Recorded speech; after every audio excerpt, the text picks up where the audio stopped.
You're live. Okay, we're live. Hi. All right, but I have an introduction. It's very formal. It's just like real TV.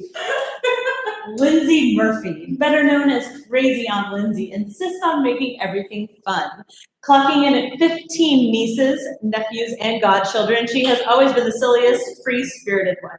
Her job wasn't done until she heard, "You're so crazy, Aunt Lindsey," so she ran with it. As a between-jobs babysitter, Aunt Lindsey found that serving children and their families turned out to be an incredible joy and the source of a long-sought sense of fulfillment. By following this passion and through a series of fortunate events, a YouTube star was born. As the founders of the Fab Lab, Lindsey is the host of her own YouTube series that makes science fun for kids. She's been featured in Portland Monthly and recently completed an ambitious crowdfunding project exceeding her $50,000 goal and raising over $58,000. She also was the winner of the very famous Portland-based pitch competition, Pitch Black, which returns on Monday, October 1st. So it's perfect timing to have the alumna here in person. So everyone please welcome Lindsey.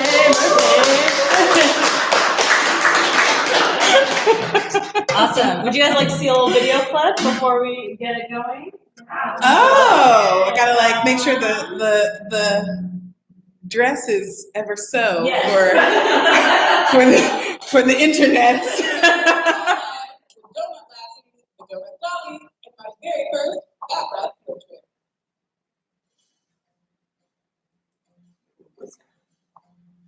Hey guys, we are here in the Fab Lab at Blue Star Donuts, where my friend Stephanie, the pastry chef, is going to tell us all about why donuts are so fabulous. Hey guys, it's Crazy Aunt Lindsey. Welcome to the donut shop. All right, ready to do some fun stuff? Yeah. Come on.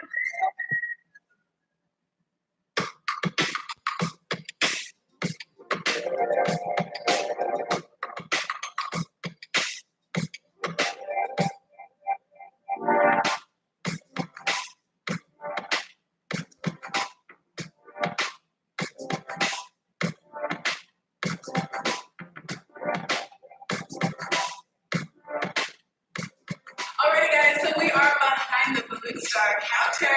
I hear that there are a couple of different ways to make donuts, yeast versus paste, and we're going to learn all about those things next, alright? That's right. Can't wait, let's break it. All right, so it's a 13-minute movie, so We're just getting ready to do science. Wait, Fine. science. All the things. The whole point. We learned in the Fab Lab Snack Attack video all about how yeast are living organisms, fungi, that eat sugar for energy, just like you and me. When they eat, they produce carbon dioxide, a gas, or as I like to call it, yeast farts, filling the dough with thousands of balloon-like bubbles that make the dough rise. You can see this in action and learn all about how and why it works in this episode. I'll link here. Okay. All right.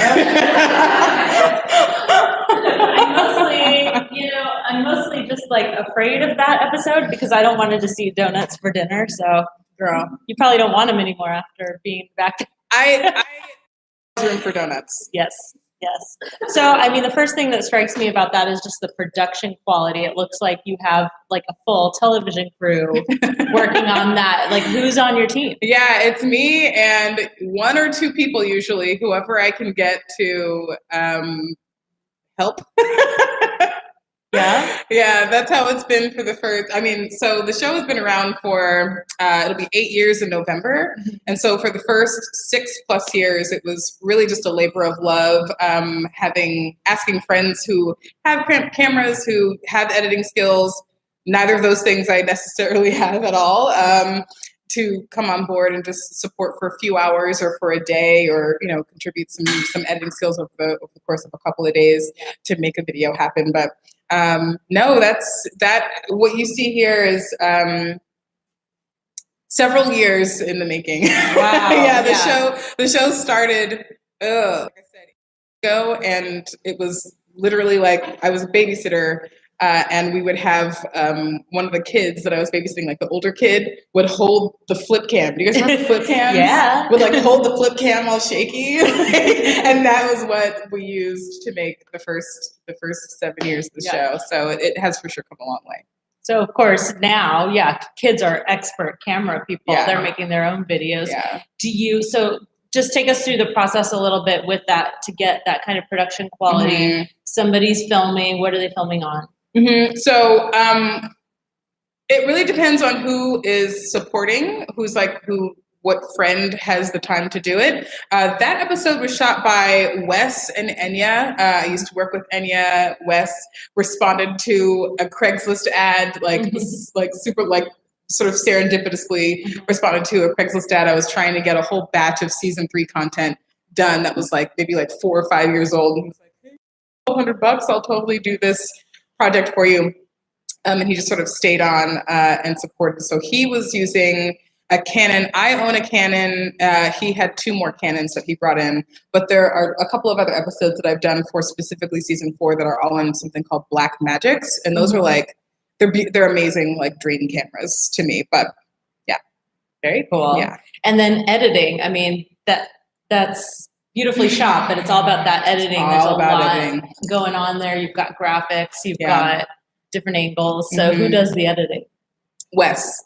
Okay. Yeah. And like I said, so the first season I had I randomly met a person who was like, I want to learn how to edit and I'll donate my time to you because I'm going to get better at editing. Her name was Heather. Actually, the first couple episodes were done by my friend Ciara, who used to work at Nickelodeon. Mm-hmm. But then after Ciara, Heather sort of dropped out of the sky, and she did a bunch of episodes, I think 8 episodes. And then I randomly met someone named Hasina, who same kind of deal, was looking to sharpen her skills as an editor and elected to support all of season 2 and part of season 3. And then when I moved here to Portland, I just had all of this old content that we had shot. It was in the can, but had never been edited. And I didn't know anyone here in Portland. And so I put out a Craigslist ad and Wes responded. Like I said, Wes just so happened to be an old colleague's husband. And it just worked out. Wow. Yeah. So you were asking for help, calling in some favors, but you also had this treasure trove of talented people in your network. And I think it's ironic because about a year ago, Stephen Green came and gave a talk on social capital and why it's a really important form of wealth, especially as an entrepreneur or a creator. And I think those were in your video, right? Those are Stephen Green's kids, yes. Yeah. And I will, in fact, be at Pitch Black on Monday. Me so too. I'm very excited, Yeah. So talk a little bit about that, how you leveraged your network even beyond just cameras to get started. What do you mean?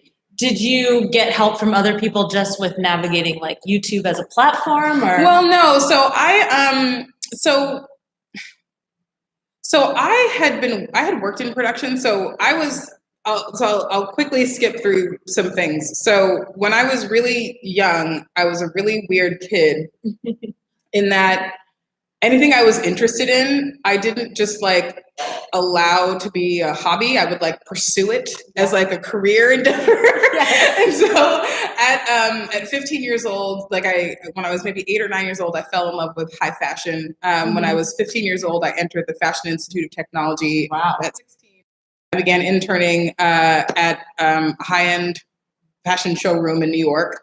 You grew up in New Jersey. I've spent a lot of time in New York City. And what ended up happening was I realized very quickly that I didn't want to work in fashion. And so I sort of abandoned that, but I was really interested in this other thing called television. So I started getting internships in production houses and PR firms, talent management agencies. And I ended up going to community college after high school. And after community college, started transitioning to a 4-year university, I had gotten a job at MTV Networks. So just offered a job through mentors and just sort of people who I knew in a professional capacity, and this weird little thing that was happening called on-demand content, which no one really understood at the time. Yeah. They needed someone who was, young enough and didn't need to be paid that much to figure out these things. And so, when you ask about how I leverage my network, I think I just kind of I was just very busy, and I knew a lot of people, and I would sort of just spout ideas, and people would say things like, "Oh, I can help with that," or "I know someone who," and then I would just kind of go on that trail. Yeah. And it's not dissimilar to how the show itself was born. So, by the time I was 25, I was director of business development at an ad agency because I sort of was charging through my career. And then at 26, 27, I realized I was miserable. So as any reasonable 26-year-old does, I quit my job. And I don't come from a family that has any, sort of like means of financial support. So I had to do something to pay the bills while I figured out who I was. And so I babysat. And the experience of babysitting that I would just kind of come up with these little projects that were just a lot of fun to do. And it was actually a parent that I babysat for that suggested I put these projects on YouTube. And YouTube was 18 months old at that time. It was a very strange and foreign place in 2010, or rather 2008, 2009. And so even the project itself was an idea and a suggestion and a pursuing and just a thing. I think when you're in your river, like things just, when you are in your flow, things just happen naturally. You don't have to make anything work. And so it's really hard for me to answer that question, only because I feel like so much of my life has been saying yes to things and sort of like unwittingly sort of putting myself out there and not knowing that I couldn't ask for help, and not even in some cases knowing that I was asking for help. I was just doing a thing. I was just creating a thing. So yeah, I don't know. I don't really know how to answer that question. I hope I answered that question. Well, you just created 10 more questions I want to ask you. Yeah, please. Yeah, please do, yeah. I just love that when you're in your flow that things happen naturally. And you listened to that thing that I'm sure a lot of people said, you can't quit. You're on this crazy career trajectory. Everyone wants to be at that level at 26. I had to quit. I was not, I was miserable.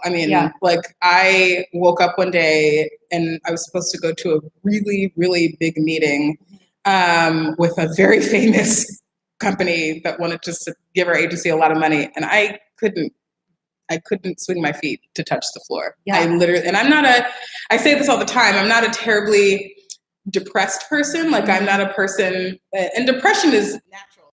Depression is just like anger. It's an emotion. It's a thing that happens. And it sort of like lets you know that you need to ask more questions or explore what the issue is. Like sometimes life knocks you down. Sometimes, because you need to change things. Right. And sometimes it's a mental process. Right.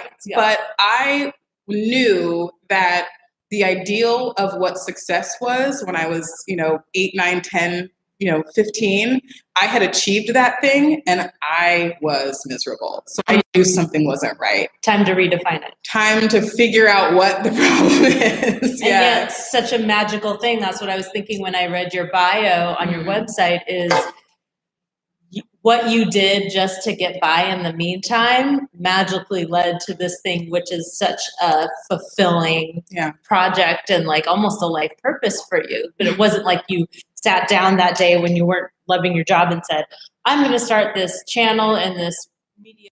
Like you did not know, you didn't have a plan. No. And it's really funny because when I was like the youngest, when I was 8 years old, 1993, Food Network launched. Literally, like it turned on for the first time. And I remember looking at it and being like, I want to host a cooking show. That's what I want to do with my life. But I don't know how to cook. And I learned how to cook thanks to Food Network. But I remember that being the first thing I ever really wanted to be. That and like Arnold Schwarzenegger's wife. Yeah. I had a huge crush on I think there's an opening. I'm not sure. Well, you know what? I've grown up a lot and I'm just like, I think we were just in two different worlds. Yes. But yeah, but that was the first thing I remember wanting to be. Mhm. And somewhere along the line, I decided that wasn't something that I could be or was possible. And so I found myself sort of moving toward what I thought success and successful people did. Well, which took me very yeah. far away from this thing that maybe even happens in me naturally, which I love your worksheets. So I don't know if you've ever been here. I'm supposing many of you are members, but worksheets are like the thing here. And there are there's like this clipboard worksheet series over there. And one of them, I love it. And one of them is like, the four circles of like your sweet spot or something like that. And it's like, what do you love? Model. Yeah, like what do you love? And what do people want? And what will people pay for, that whole thing? And it's so funny because like, if you had asked me the spring of 2017 what I love, kids would not have been on that. Yeah. Science would not have been on that. Mm-hmm. It would have been, so it's just interesting to think about those things. Like I had to strip a lot of things away to get to a place where the universe just need to back me into myself. Yeah. I think that's what happens. I think when you just let go, even if it's just for a second, that truth of yourself bubbles up. Like it is so present. It might not always be loud, but it is persistent and it's always there. Someone write this down. Or sometimes you just can't. Sometimes you just can't hear it because you're like, oh, I should get married because that's what women do, and oh, I should want kids, and oh, I should become a CEO, and oh, I should become, and oh, I should. And yeah, I mean, every time I'm at like a meditation retreat or something like that, my hand shoots up during the question period and I'm like, excuse me, guru, what is the balance between having the perfect plan and like letting go and being in the moment, right? Because I'm all about like creating a game plan, which is necessary in some ways. Game plan! Like, but like if you're going into a production, you need to have a plan, you need to storyboard it out, to be, but for those big decisions, there's something definitely like spiritual, magical, like those big times when life moves you. Like I didn't plan to live in Portland. I didn't know I was going to open Pregame here, like any of that stuff, but like there's a certain allowing that has to take place. Yeah. Right? Yeah. Do you see, any through line between that original dream of being in high fashion to what you do now? I mean, a woman with cat ears on her head. Well, the show is called the Fab Lab. Yes. So everything is fabulous. Yeah. I mean, it's interesting. I think, I don't know if the fullness of that will articulate itself, but like, I love fashion. I love, dressing yourself according to how you feel. I do think I think that getting dressed is, well, okay, so let me just back it up. Great grandmother and then my grandmother and then my mother used to always say this one thing: dress in such a way that suggests you appreciate the invitation.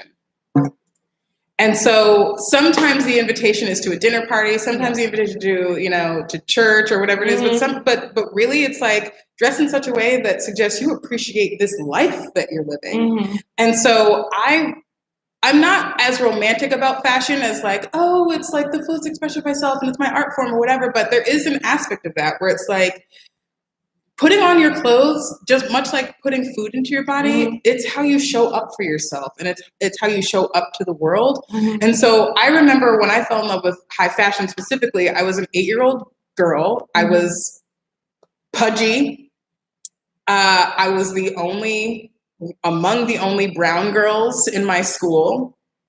And I was very, very insecure about who I was. And when I would open these magazines, I would see confident, beautiful women that didn't always look like me, but embodied what I thought I wanted to be when I grow up.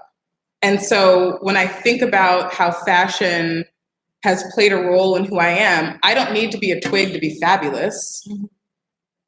I had to learn that over time. And much like what I'm doing with the Fab Lab, you don't have to be anybody else's definition of what is possible for you to operate in that thing. So it's a very indirect thing, but like, I think it's the same. It's the same spirit, right? Yeah. Like, and I asked this also because I had my own little fashion line at age 15 and subscribed to Harper's Bazaar Oh my and gosh, Harper's dreamed of Bazaar is all those amazing. things. Yes. Yeah. And I think it's creating moments, right? Yeah. Like dressing for something is like recognize the specialness of the Mhm. moment. And that's what you're doing with these videos is like, it's just a donut, but the donut encapsulates everything about science. And you know? literally Like, everything. It's so Yes. exciting. Yeah. And like, what better way to be present and to recognize? Yeah. So we're totally out of order on the questions that I wanted to ask you, but I love it. Nobody knows except you. Yeah, exactly. So I want to ask, you worked at Viacom in New Mhm. York. So Viacom is Mhm. the umbrella company of MTV, VH1, Comedy Mhm. Central, now BET. I don't know if it was at the time. Yeah, BET. I was BET like a couple years before I got there. Okay. Mhm. So that's a pretty big deal, especially if you're coming from out of town to New York. But I also have heard that it's a pretty crazy environment to work in. Oh, yeah. What did you get out of your time there? Well, what did I get out of it? Well, it's interesting because I turned 20 in my office at MTV. And so I lived home with my parents still. And funny enough, I still had a curfew. I was there for a little more than 2 years. So I sort of transitioned into my own, like, womanhood or whatever. But I would say I learned. It's interesting. Like hindsight is 2020. The one most profound thing that I think I learned then, and there were a lot of things that I learned that you kind of realize over time. But we talk about the pay gap. I was hired in, I think, May. The following March, I hired a guy to work under me. And I found out that following June that he was making a whole $2 an hour more than I was. And I was delegating to him. Yeah. I was his boss. Yeah. And it was interesting because, so you know how some companies will have like professional development, like sometimes they'll have professional development like monies that they attach to your salary, but sometimes it's different. So I guess Viacom is such a big company, or specifically MTV Network is such a big company, that they would just provide professional development experiences that you could just elect to go to, and they'd send out these like mass emails to everyone in the company. And so at one of these things, there was this father-daughter team that had written a book on negotiating for women. And it was in a conference room that was like maybe a quarter of the size of this beautiful space. And it was just these two people, and like maybe 10 women had shown up for this like lunchtime exercise. And they were talking about negotiating. And I thought it was going to be like negotiating deals. Yeah. I thought it was going to be like closing deals, like sales, this whole thing. And it was about negotiating salary. Yeah. And it had never dawned on me. Yeah. To ask for more money or anything. And so I'm sitting there and I'm like, I wonder. And then it's almost serendipitously a couple weeks later, I found out that this guy that I hired to support me was making more money than I was. And so I remember when I asked for a raise, I kind of got like a scoot around or whatever. And I was like, And it was the first time that I had to wonder to myself, is it because I'm a woman that I'm making less money? Is it because I'm a person of color? Or is it because I didn't ask? Or are those three things somehow connected? Wow. So what I learned at MTV Networks was how to negotiate and advocate for myself. But there weren't, aside from this book that this father-daughter wrote, there weren't any other books or tools or websites thing at that point that was helping young women to learn how to advocate for themselves. So it was an interesting journey that I found myself on that started there. Yeah. So that wasn't long ago. So 2005, 13 years ago. Yeah. Yeah, I mean, but in the grand scheme. In the grand scheme of things, Yeah. it's not very long ago, but that is the thing that sticks out. I had a lot of fun at MTV Networks. Mhm. It was the coolest job I ever had for sure. I was happy to be there, but when I think about the big lesson that I took away and the thing that I sort of shared the most, it was at 20 years old that I learned that I had to figure out how to advocate for myself because no one was going to do it for me and no one was going to hand me anything because I was there. I don't know. It was just, So that's what I learned. Well, it's interesting because I'm seeing little like dots, of course, that we can connect in hindsight of, you know, the spirit of your web series too, because in the spirit of, you know, possibility and making moments special and advocating for yourself is a woman teaching science, which is still unfortunately not common enough, a person of color teaching science. So let's talk about that. Let's talk about it.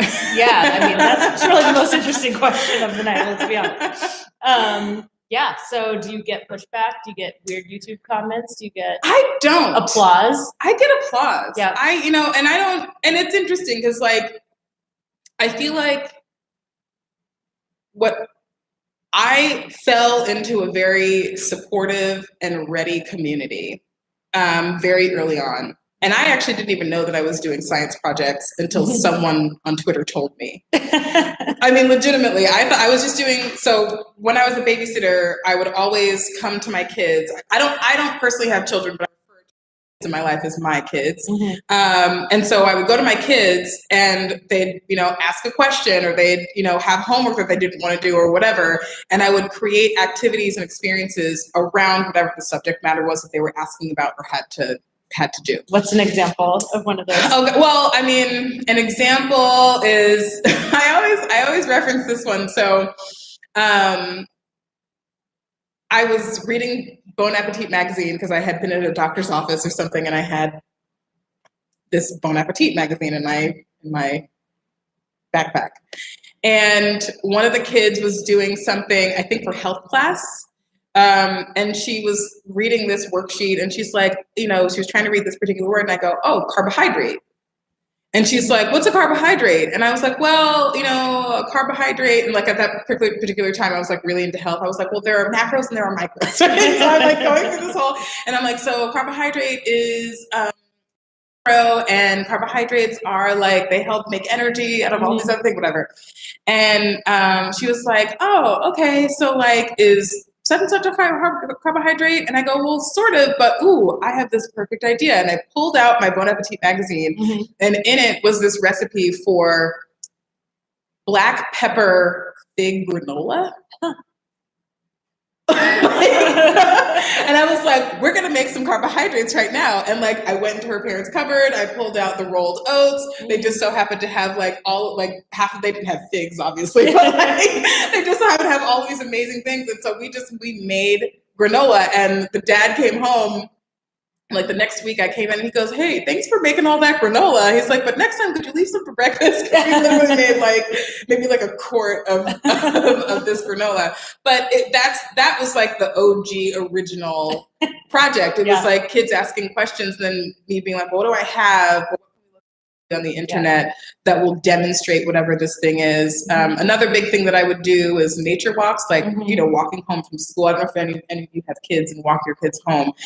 But they want to know everything. It's like they want to stop. They want to lay on the sidewalk for no reason. They want to run out into traffic. There are so many opportunities to teach them things. So a walk home from school as a babysitter wasn't just walking home from school for 8 minutes. It was a 30-minute nature walk experience, identifying trees and flowers and plants and different kinds of rocks. We would practice street crossing safety. I would make the kids walk like a duck or walk like an ant or whatever. And literally Crazy Aunt Lindsey would go into the middle of the sidewalk and put both her hands up and sing the song, Stop in the Name of Love. And cars would come and just be like, what's happening? And these little kids would walk across like a duck. And just cute little things like that. It was just turning things into an experience. Yeah. So I love it. Those are some examples. Lindsey, how did you get to Portland? Oh, well, I mean, growing up in New Jersey, living in New York City, It's the a- life, and then you it's- thought high fashion. I got to move to Portland. Gotta move to Oregon. Portland, yeah. No, it's a really long story, but you know, the short and truest answer is God told me to move here. Mhm. Like literally the energy of the universe that we are all tapped into, whether we believe in a religious version of a God or not. Mhm. I knew I was directed to move here at a time that I had no money, at a time that I did not know anyone in the city, at a time when I didn't know what was going to be next. Like, it was a very interesting time in my life. And it was just like Portland. And I was like, there's no way that it's Portland. So I ignored it for a year and my life literally fell apart in New Jersey. Mhm. I was dating a guy who I'd known from high school. We were talking about getting married. Instead of getting married, we broke up. I couldn't get a job. And I'm the type of person to like swat jobs away. Like I'm a recruiter's dream. I made myself that way on purpose. And I could not get a job to save my life. And I just found myself praying this one day, like, what the fuck, God? Like, that is my favorite prayer. Excuse me. But no, I mean, me and God have a very casual relationship, but it was like, you know what? Like, I'm believing in you. I'm doing what I think I'm supposed. I'm here at my parents' house. And I told myself 10 years ago when I moved out, I would never move back. And I'm here. And now my boyfriend is gone. And what is happening? And I literally heard God say, I told you to move west. I cannot bless you here. And I was just like, you're going to have to make the money show up. You're going to have to tell me where to go because I have nothing and I know no one. And that was in August of 2013 by October 27th. Wow. And it has been magical ever since. Yeah. I mean, truly. Yeah. So I identify with that a lot, actually. So you came here and you did get a job. Kind of a significant. Not right away. All right. All right. I know LinkedIn isn't always the whole story, right? No, So- well, no, it's not. But yeah, I got here. I consulted for free with a couple of organizations here. I quickly reconnected with a mentor. But yeah, my first year here was just me hanging on by a thread. Yep. That's faith. Yeah. Mm-hmm. Yeah. But I was happy as a clam. It was the best first year ever. What was your initial impression of Portland? It's way more diverse than people told me, honestly. I remember being like, It's not that bad. and like I would do like even on the plane ride over here, I was like, oh, okay, there's 2 Black people on this plane. Okay, great. I don't know. It was a vast improvement from when I was flying between New York and Portland like a few years before. Trust me, I know. But yeah, that was the most pronounced thing that I remember realizing about Portland. Like it wasn't that it was more diverse than I had expected. I was expecting like the worst, not that anyway. But yeah. Yeah. Mm-hmm. The rumors got all the way out to the east. Yes. What else? Did you feel at peace when you got here? I knew that this was my home. Awesome. Yeah, right, like immediately. We are lucky to have you. Yes. But you did start working down the street. Yes, I did. All right. Where did you work? Well, I worked at a lot of places, but I think you're referencing Wyden and Kennedy. I am. Yeah. It's a pretty good place to have on your resume. For Wyden is the best, yeah. Yeah. Mhm. What did you do there? So like internal communications, like executive, I was basically I was an executive assistant is essentially what I was doing, but I was recruited into Wyden at a time when I knew, like I was kind of sort of my toe into the idea of doing the Fab Lab full time, but I still didn't trust or believe that it was possible.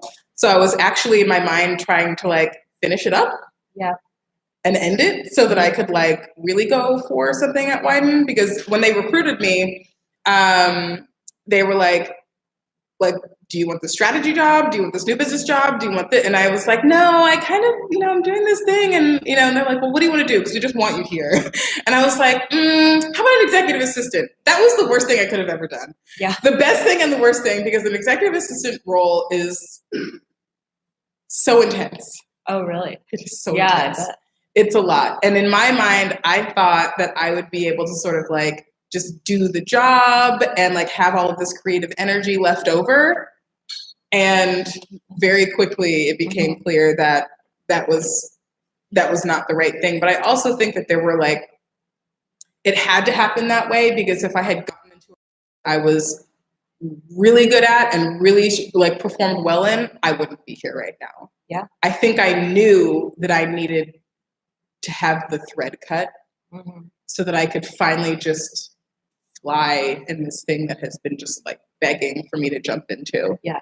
And we've all been through that transition in here of like being in a corporate environment or a conventional job or at least a safety day job and then taking the jump. Wyden was the best. Like, Wyden, like the culture, the pay, the benefits, just like it was the best. Yeah. So how did you leave? Well, so I got hired. So they had been recruiting me from like March, and I finally said yes to a role in like May or June. And so I started, I think like the last week of June in 2015, maybe 2016. And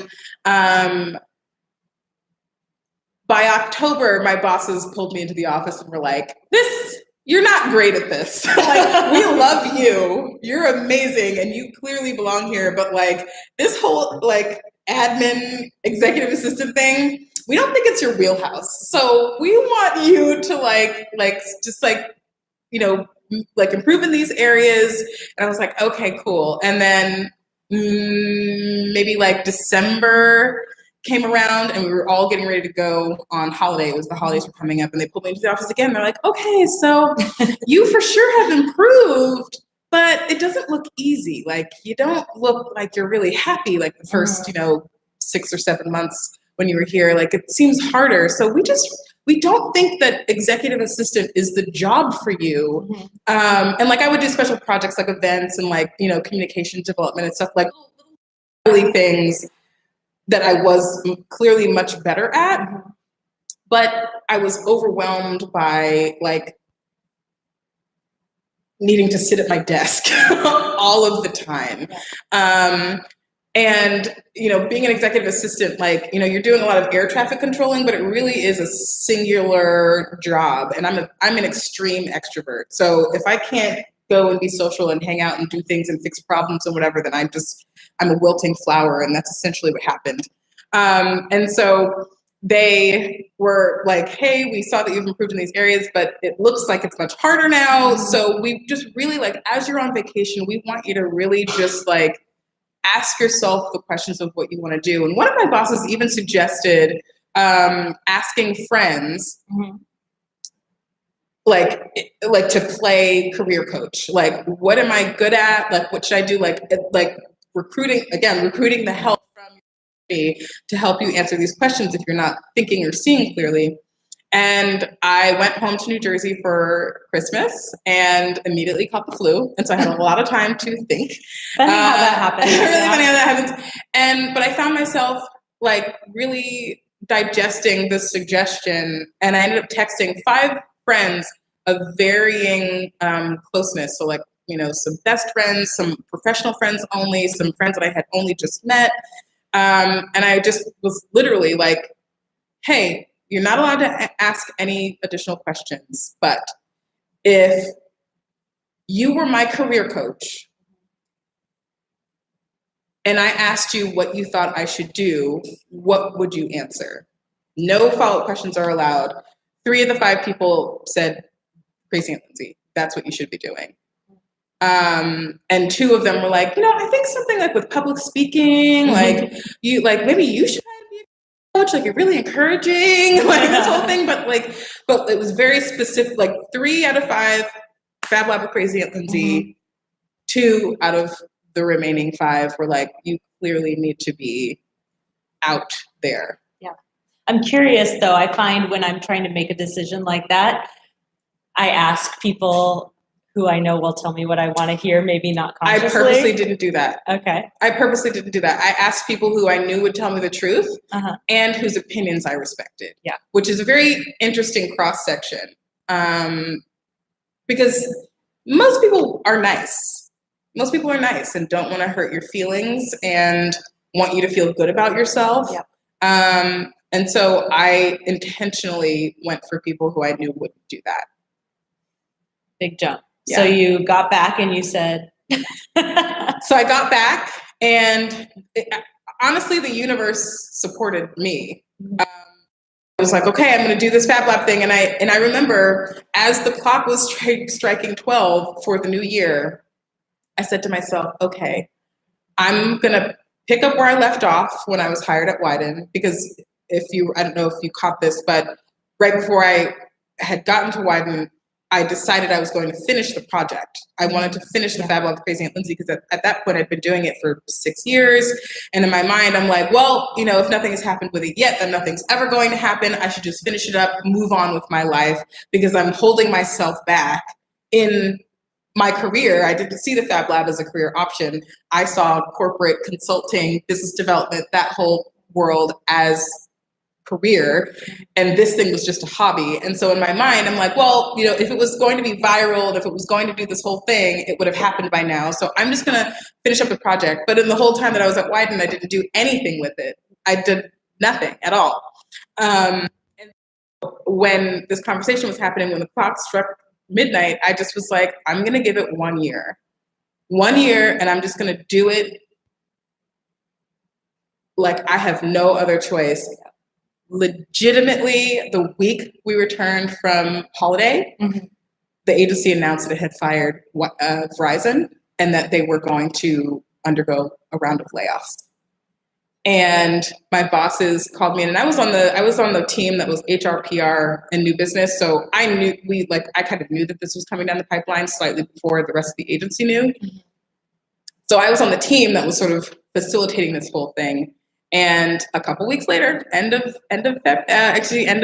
January, when they announced the layoffs, my bosses pulled me into the office like, okay, we're not going to fire you, but today only, we can offer you an option. Yeah. And you can stay or you can go. It's up to you. But we really think that there is something else for you. I mean,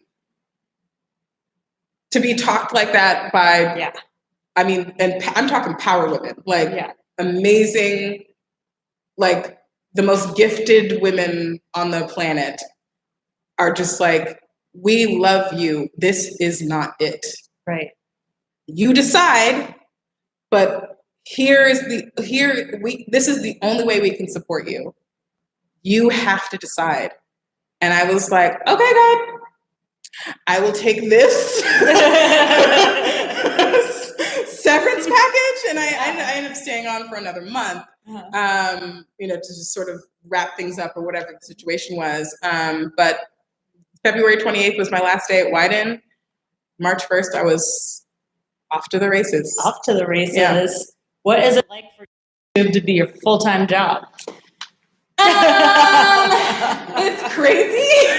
Because it doesn't, at this point, it's really crazy. I'm still in the phase of trying to figure out how I'm going to get it all done. Because for the first 6-7 years, it was just a hobby. I would upload my videos, and they were genuinely videos for the kids that I babysat for. Yeah. I had an 11-person email list of parents that I babysat for when I left, when I stopped babysitting in, 2009, 2010. And like I said, one of the parents suggested that I make videos for YouTube because the kids were going to miss me. It's like, oh, you're moving back into New York. The kids are going to miss you. This would be a great way to keep in touch. So I was uploading videos just whenever I had time, whenever I found myself with a kid, whenever, and the videos that I did upload, most of them didn't have titles on them. Like whatever the video file was called, like MOV0712 or whatever, that is what the title of the video was. And I would send that to parents. I'd be like, hey, I'm, doing great in Portland. Here's a video. Hey, I'm in New York. I'm working on this project for Xbox. Here you go.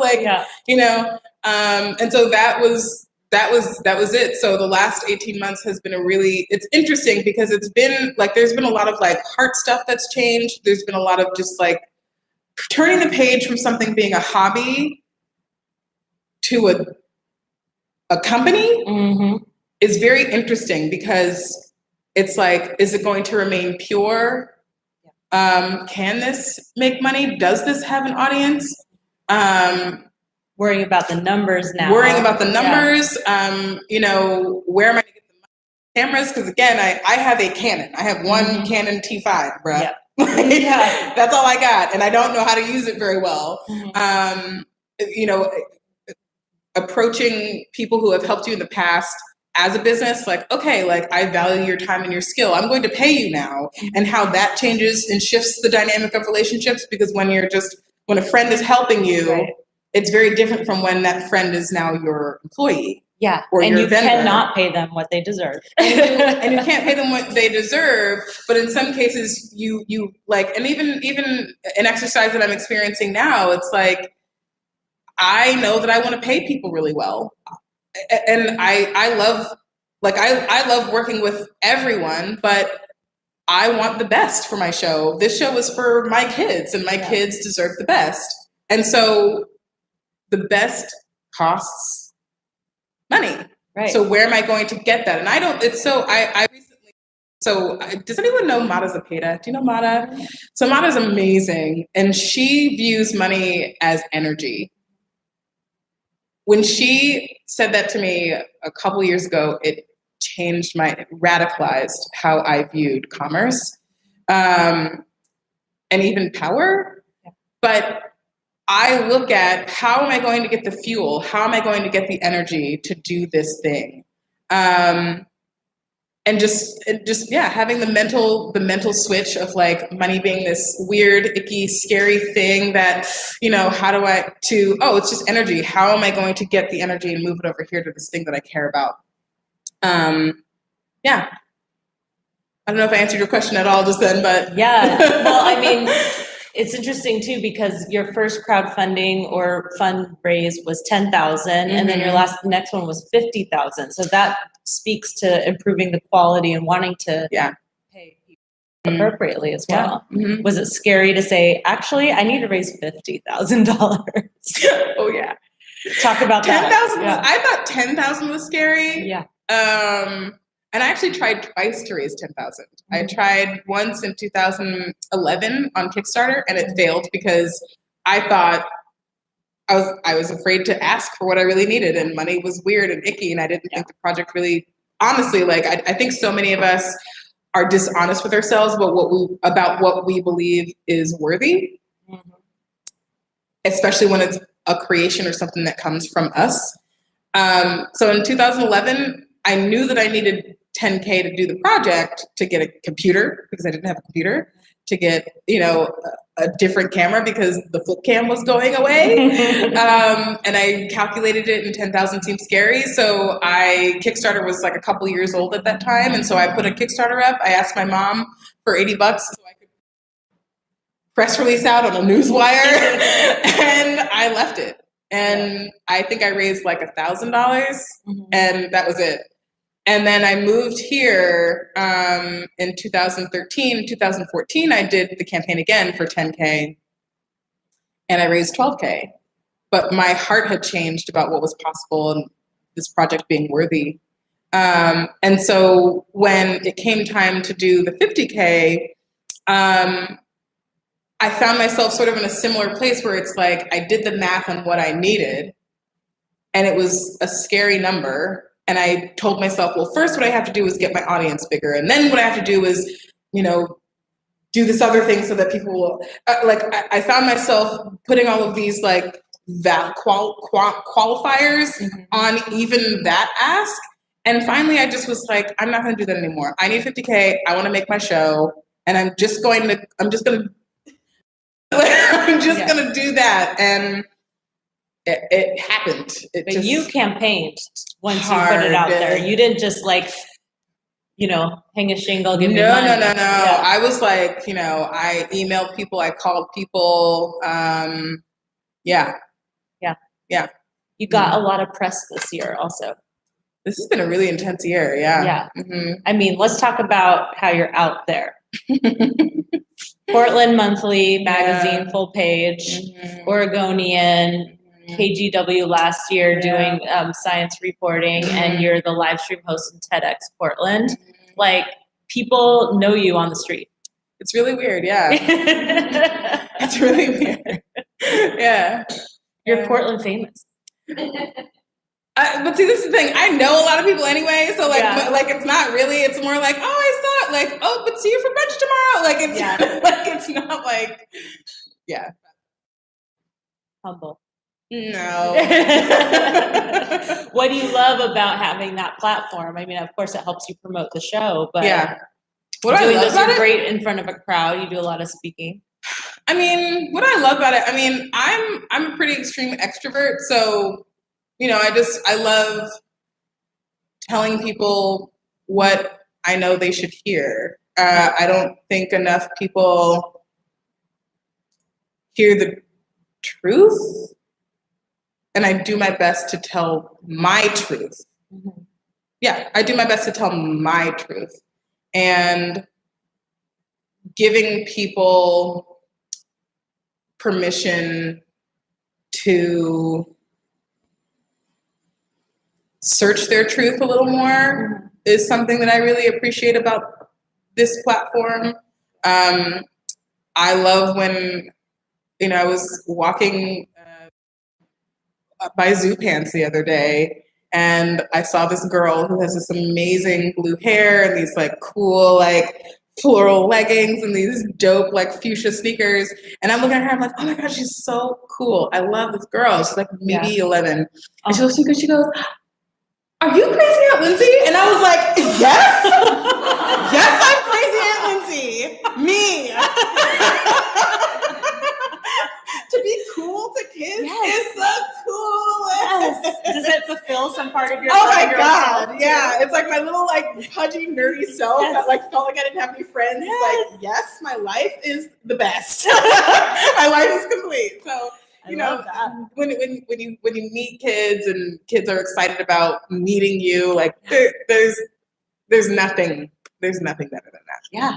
Well, so this event is called YouTube Like Crazy, and I know some of us do some vlogging or some YouTubing. Some tips you've learned from really taking your focus and putting it all in on that platform. Some things I'm thinking about, you can go in and look at the data, like when people stop watching, like when they start, does that data and the tools that YouTube give you, does it affect the way you create your content? It almost did. Mm-hmm. And I decided not to let it. Wow. And so we will see how that goes. I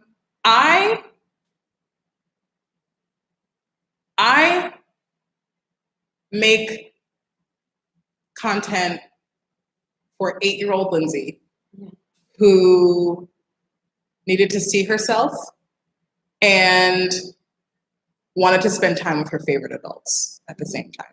So if I went about making content for you, like for the YouTube algorithm, maybe it would be more explosive or whatever. Maybe I'd have 100,000 subscribers instead of 10,000 subscribers. But I'm not making what I'm making for the platform. I'm making what I'm making for kids. And the kid that I am ultimately making it for is my kid self that didn't have this. Yeah. So what do you mean by this? This. My mom was really busy and my dad was really busy. Both my parents worked. And the images that I got to see were of, very thin women. Those were my role models. I thought that was what beauty and success looked like. And if I had seen a brown, round woman who owns who she is, was awesome because the color she's wearing and her lipstick is cool and her hair is fabulous and she's wearing, sparkly, whatever, like I would have really loved to see that. Yeah. When I think about my time as a babysitter and, again, like when I think about those 10,000 subscribers, those are 10,000 of my kids. And when I think about the experience that I had as a babysitter, that is the entire basis of the Fab Lab, I wanted to create a unique experience for that kid. I wanted them to have all of my attention. I wanted them to know that they were special to me. If they're special to no one else, they're special to me. And it's such a shift because we talk about here, like knowing your audience, knowing your target audience, but you're talking about like loving your audience. I love kids. I love my kids, and I am okay doing that. I think and again, because I'm a strategist by trade. I was in business and then digital strategy for 15 years, for my whole life. I know how to move money. Mm-hmm. I know how to latch on to people's insecurities and fears and sell them a product. Mm-hmm. I know how to do that. So but also what I see wrong with a lot of the world is that, and I don't want to do that. Yeah. So when I think about, diminishing attention spans, when I think about, because that's the other thing. If it was really just about making money and pleasing the algorithm, I would be a beauty blogger. Yeah. You know what I mean? I would, and I'm not particularly passionate about products or whatever, but and I think that people that are passionate about beauty and are passionate about those things, do it. If you're into it, you are living your truth. Yeah. Live your truth. Mm-hmm. And for some people, that's beauty vlogging. Mm-hmm. But for me, it's loving children. My truth is presenting to kids an example of what is possible for them. And I just think if more people identified and demonstrated their truth, there would be a much more whole world. Yeah. Well, you talk about attention spans. Nothing is more fascinating than watching someone who's really engaged with what they're doing and in their flow. Yeah. And so anyway, well, of course, I don't know. The digital strategist in me does obsess over the algorithm and the analytics.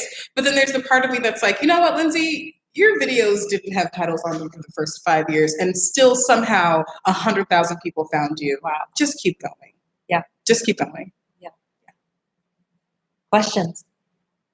Thoughts?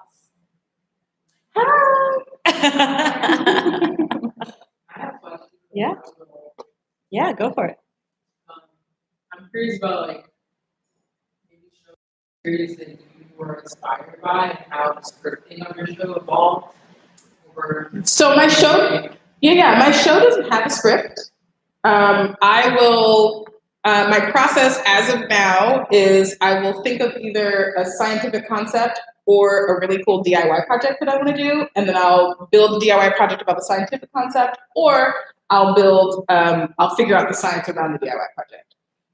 So I'll just know what it is that I want to do in the show, and then the rest of it is just, hey guys, it's Crazy Aunt Lindsey. This is what we're doing today. Here's our kid, and here we go. Here's what you need. So there's really no scripting. I can't say that there are any shows that I'm inspired by.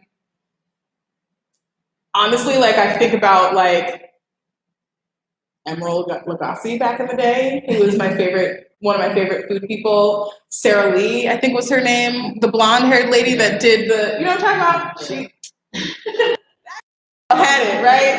But so I think about, she would do a whole dinner party with a drink and a tablescape, and it was just amazing. And she made everything out of the can. It was great.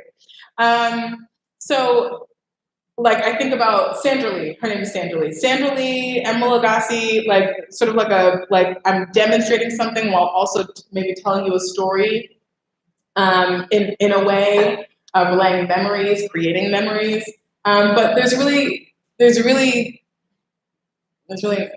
I'm not really inspired necessarily directly by anything or anyone. But yeah. When you talk about having a friend and becoming an employee, that's something out. How did you talk about the process of delegating the work? Yeah. And who does what? What are the contributions? Right. So I always needed it. I can edit, but I am also an extreme extrovert, and I move around a lot. And so sitting anywhere for 10 to 25 hours and just like dragging and clicking and not talking to anyone. I just can't do that. And so the only thing I ever delegated up to this point was the editing process. And then of course having a kid or a close friend come over to because pretty much all the shows up until season 4. So the first 30 episodes of the Fab Lab were me actively babysitting. And so somebody just held the camera. Whereas season 4, and then now as we move into season 4 specifically, it just continued to be that, and then a little bit more robust production support for season 4. Whereas for season 5, I'm working with an entire production company, and I think there will be a little bit more of a script. And so it's all original stuff. The team I'm working with is genuinely like a dream team. I've been wanting to work. I worked with them a long time ago on a totally different project, but like being able to pay them and work with them to bring this full production together, I'm learning. I'm actively learning what it's like to hand off the script writing, to hand off the production schedule. And just to show up to my set and do my thing. Yeah. Wow.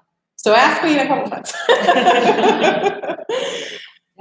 I'm curious about your audience. You said that a lot of them are kids, obviously, but you must have a lot of parents, Yeah. teachers, things like Yes, that. yeah. I'm just curious what the mix is and feedback you got. Yeah, so it's interesting. I get a lot of outreach from homeschoolers, moms, you just said it, moms, teachers, grandparents is a really interesting segment.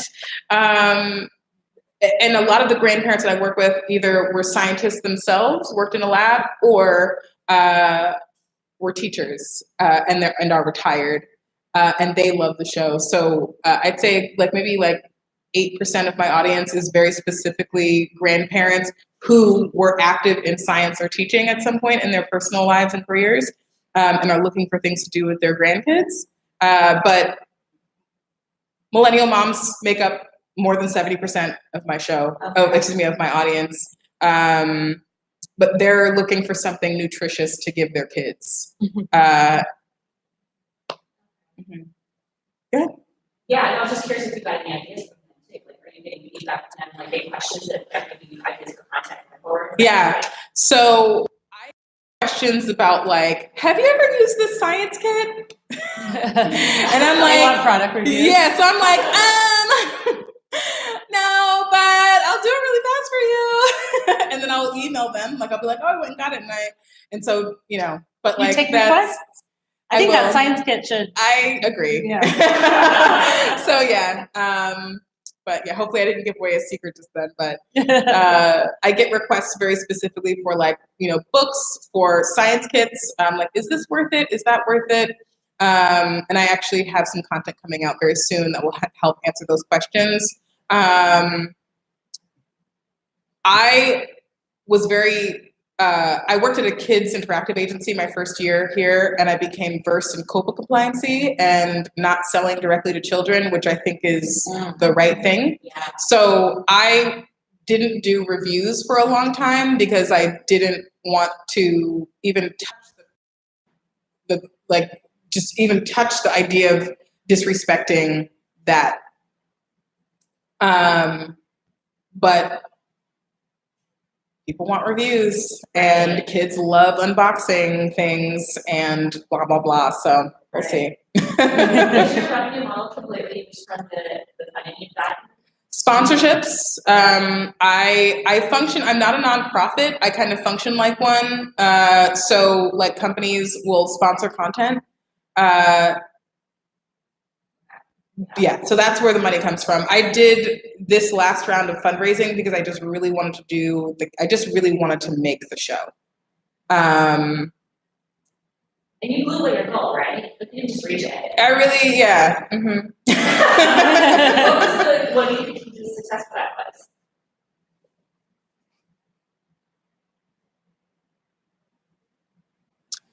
Raising my own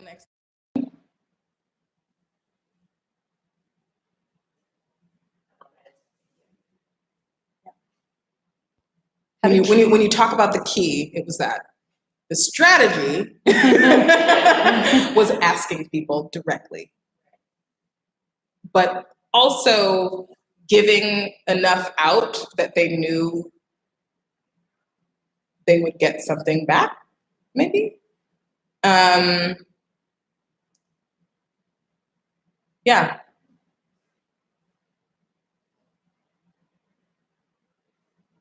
Where do people start if they know they want to do video, but they're not starting with the content? They're like, I know I should do video, or I want to do video, or maybe more for their company, and they want it to be authentic. Yeah. I think it really depends on because there's a lot, there are some people who just want to be in front of the camera. There are some people who want to process their diary through a vlog. Yeah. There are other people who run businesses and need to provide value or content around that.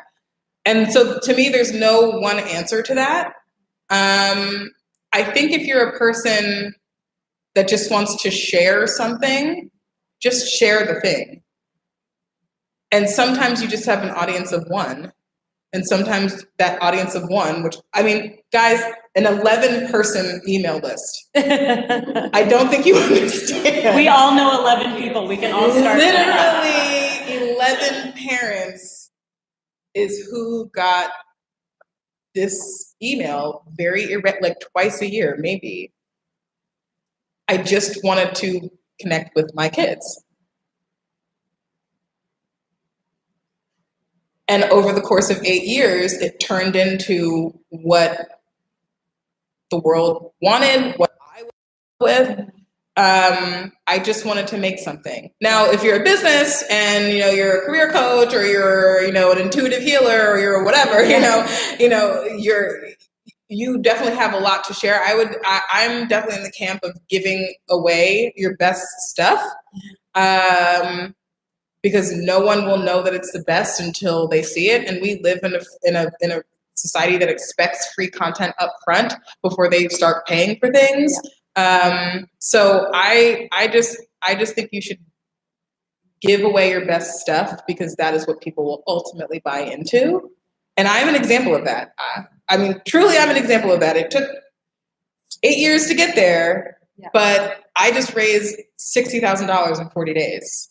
Wow. And do you know what I'm saying? Yeah. And I've got people that call me all the time, hey, can we give you money now? How much do you need? Yeah. And so I feel like if I was strategic and intentional and knew what I was building sooner and believed in it sooner, that 8 years could have maybe been 2 years or 1 year, But yeah, I think giving it away is the best way. Wow. Personally. Yeah. I don't know. Any other questions? I have a question. Yeah. Who's your dream guest on the show? Blue Ivy Cardinals. And I'm not even kidding. It is a dream of mine to have Sir and Remy and Blue. We all know who that is, ladies and gentlemen. Y'all better know. If y'all don't know, we have to leave. You have to go. Last name Carter. Yeah. Parents' names Sean and Beyonce. Yes. So having those kids on. So I call them my internet nieces. So and it's literally every celebrity I can think of, Jessica Alba's girls are my nieces and nephews. So when Olivia was born, Serena Williams' daughter, I literally put out a birth announcement "Welcome to the world, Olivia Williams." So any of my little internet nieces and nephews would be really cool to have on. But when we play that game of who are your top 4 dream dinner guests? You're thinking of kids. We're thinking of celebrities. You're thinking of kids. I love that.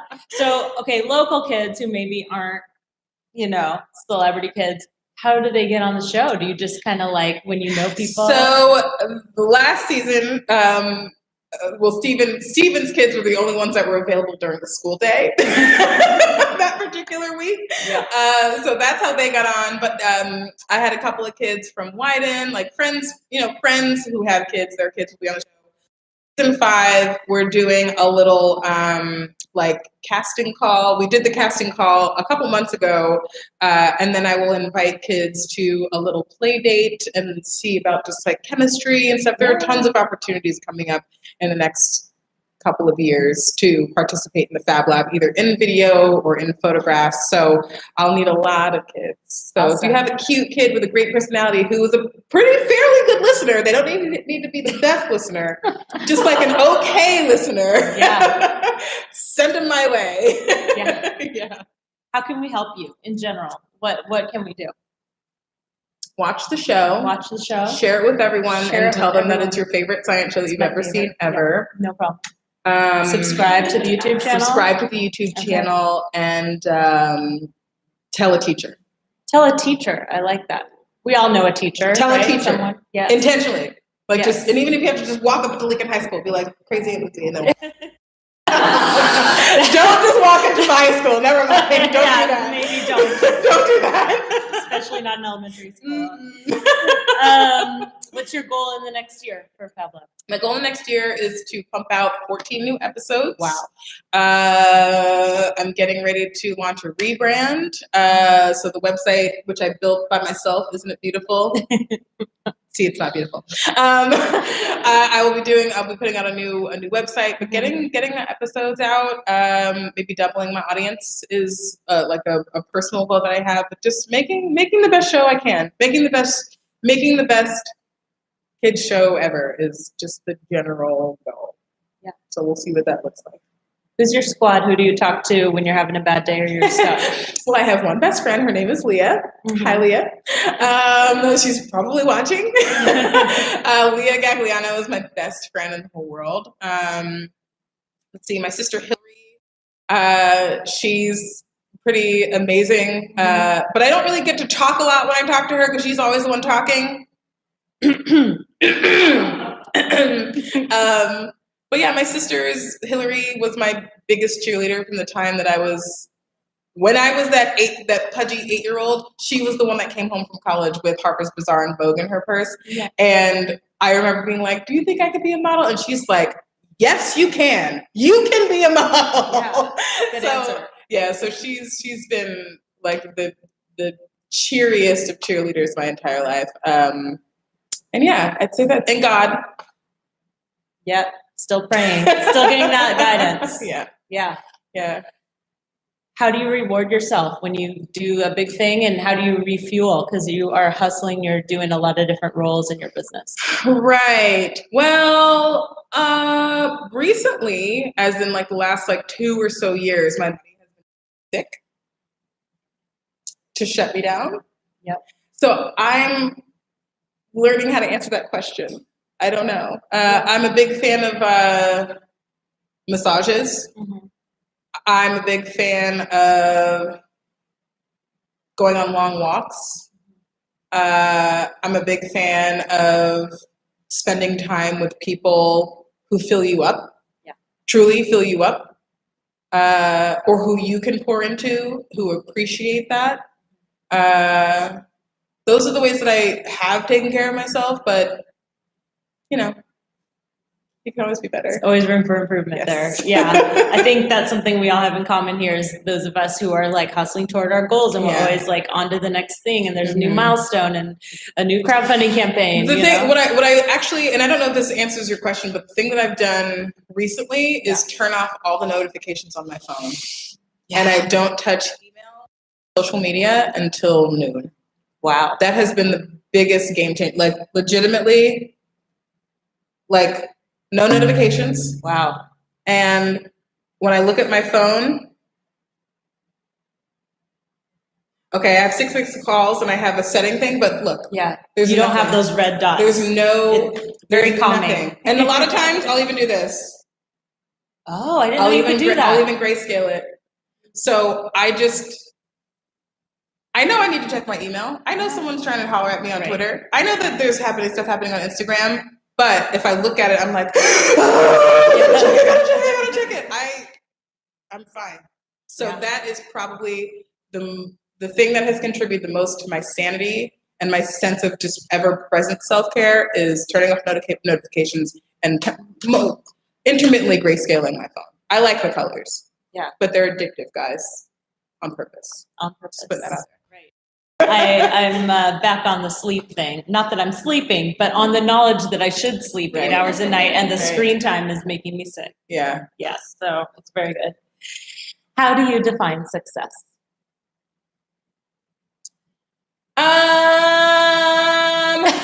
Well, so, I mean, how do I define success? I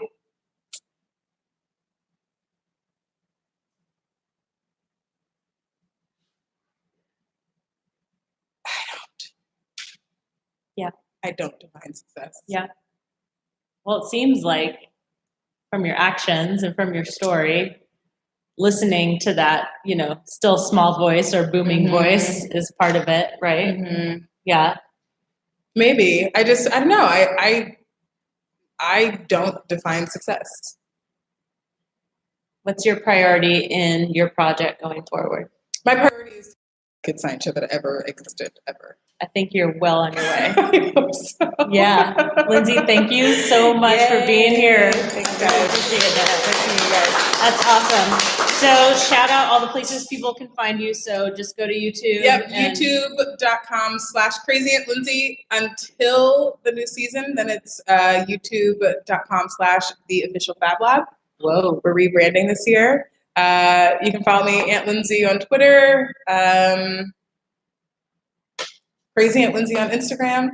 Thefablab.com always. All right. Thefablab.com. Everything you need. There it is. Great. And thank you for being our inaugural live stream on Yes. YouTube. Hey, live stream. episode. Thank you for everyone who tuned in. And so we'll save this and post it so people can come hear the full story. Hopefully there's sound and picture. Oh, we'll gosh. see. I mean, and that's another thing I got from you is, sometimes you just got to do it. Sometimes we put it off till it's perfect. 11 emails, video with no proper title, still just do it. And it takes 8 years for overnight success, right? Yes. Awesome. Yeah. We have a little gift for you, as we like to do here at Pregame. Oh, I've been wanting one. Is this a fern? Well, it is. It's like a magical fairy fern, and Oh my it's God, to thank symbolize you. growth for your business. It's so great. Thank you. thank you very much for being here. Thank you. Thanks, guys. Thanks. All right, guys.